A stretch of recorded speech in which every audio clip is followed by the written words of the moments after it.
ఇక్కడ పప్పుచారు చేయబోతున్నాను.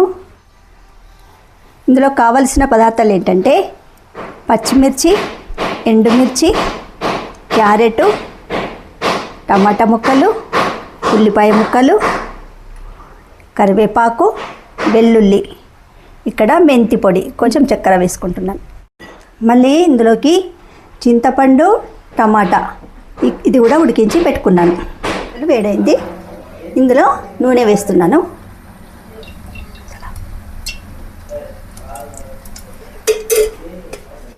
ఆవాలు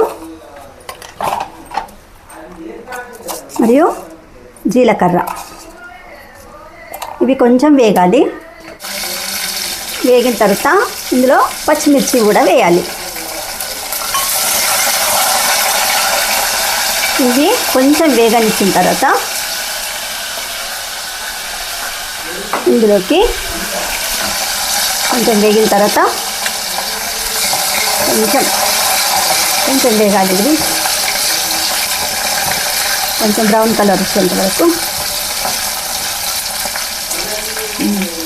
వేగిన తర్వాత ఇందులో క్యారెట్ ముక్కలు మరియు ఇక్కడ ఉల్లిపాయ ముక్కలు వేస్తున్నాను. మరియు పసుపు, కలర్ కోసము పసుపు వేస్తున్నాను. దీన్ని కలుపుతూ ఉండాలి. మరియు తర్వాత వెల్లుల్లి ఇవి వేగిపోయినాయండి.